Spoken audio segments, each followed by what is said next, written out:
siya. Good afternoon, sir. Si Sir Ariel po ang ating training manager dito sa Avia Tech. Good afternoon po, sir. Interviewin ko lang po kayo ng saglit, sir, ha? Mahirap po ba ang training sa Avia Tech? Mahirap kung hindi ka seryoso sa pagte-training mo.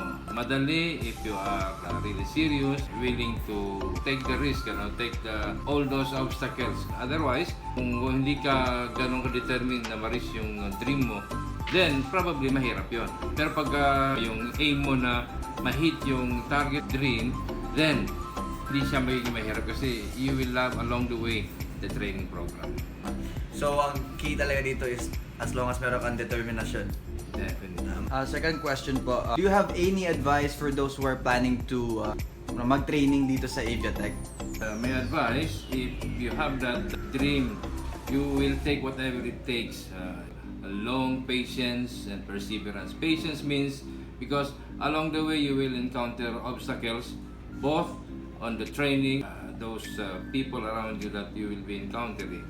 Perseverance during practical activities wherein you will be honed, your skills will be honed in the training center. If you don't have that perseverance, then maybe halfway you will stop, you will tend to stop because probably your energy will not be enough to surpass the training program. One more piece of advice for those who are planning to go for training in Avia Tech, they should work in silence and let their success make the noise. So guys, as long as naman pala na meron tayong determination, perseverance, at saka burning will to aim for that dream na gusto natin, no? Like to become an aircraft mechanic someday, this training is good. Kayang-kaya naman pala natin tong training na to.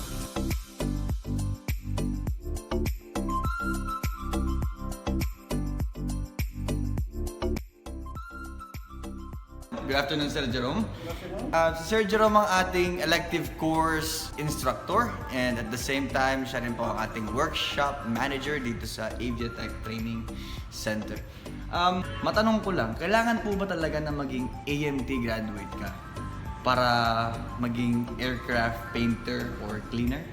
Any degree, at least high school graduate, can be aircraft painter and aircraft cleaner. Hindi kailangan ng AMT graduate or any aviation related course na graduate para maging isang aircraft painter and aircraft cleaner. Importante ba yung training for aircraft painter or cleaner? Yes, at least alam mo kung paano maglinis ng isang eroplano at paano siya pipinturahan kasi maraming procedure yan. Kaya kung paano yung pagpipintura, stripping ng eroplano, everything in the training madidiscuss yan. For everyone who is planning to enroll to become an aircraft technician or aircraft painter or cleaner, so for those who are still planning to do it, you can have your training here in Avia Tech para po maturuan kayo kung paano po yung pag-paint at paglinis ng eroplano. Thank you very much sa oras mo, Sir Jerome. I-interview natin ngayon yung safety officer natin. Tingnan natin ko lang dito. Dito siya nag-opisina, so mukhang wala siya.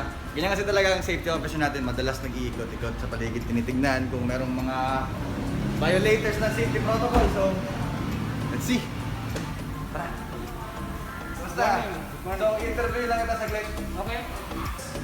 Ano ba ang mga safety policies and regulations ng Avia Tech? Tulad ito, bawal tumambay dito. Bawal tumambay. Sabihin, bawal magkumpulan ng mga empleyado at estudyante dito. Social distancing pa rin tayo. Pagkapasok natin, meron tayong alcohol. So, para mag-sanitize ng ating kamay, para maging malinis. Sa pagpasok ng mga empleyado at mga trainees, meron tayong designated dressing room area. Doon sila mag-bihis.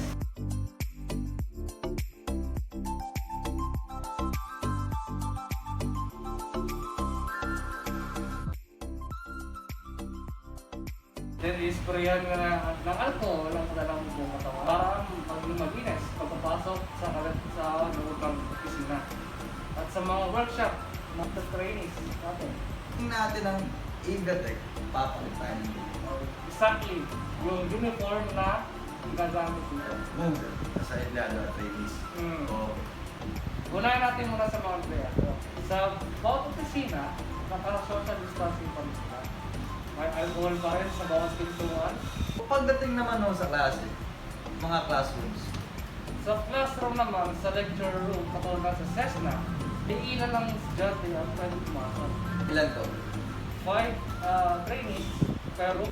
We provide PPE kits to our trainees, like name gloves, goggles, gloves, and face masks to provide their safety. This is the new normal na tinatawag natin, Sir Kuya Tore, talaga. Dapat masanay na tayo na paraging may mask. At yung mask talagang kasali na rin sa fashion ngayong mga panahon. So that's how Avia Tech deals with the COVID-19 pandemic. Because your safety is our priority. Here we are with Miss Pia. Miss Pia is one of our career guidance officer. Good morning, Miss Pia. Good morning. We're just gonna talk about Avia Tech's career guidance. What is it about? Okay. So the word career guidance is we guide our trainees towards their career. Okay. That's why we do the mock interview here in our career guidance in Avia Tech. In this mock interview, we do observe their behavior and how they present themselves in the mock interview. So after this mock interview, we do give advices on how they can improve their next interview, their actual interview.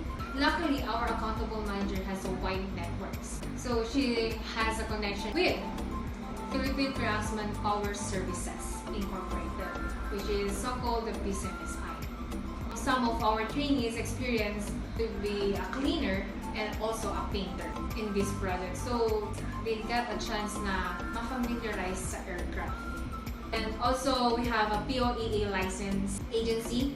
Connected din siya sa ating accountable manager. These agency are the Marisman Power Services and also M&M Placement International. They were processed by these agencies. Our facility was used by ST Engineering for their metal trade test. We do also hear the interviews. We have some experience and nata din namin na it's really a big opportunity din sa atin. Don't get the wrong idea, okay? Again, we are a CAP-approved training organization. Yes. We are not an agency. We just guide them. We just help them. Most of our trainees naman din kasi ay meron ng mga experience. Nag-enroll sila dito sa atin sa Avia Tech for our specialized training. Example, this aircraft structural sheet metal repair course, and we are proud to say that most of our trainees are being deployed. Bibigay tayo ng examples, no? Avia Tech also have our job immersion partners, no? These are the examples. No?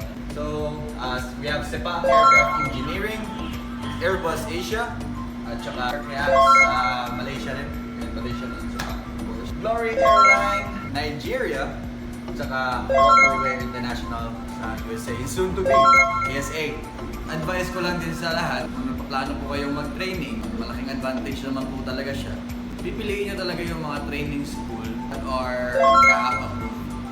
And of course, with the standards of CAAP, ang training nila is with the best quality.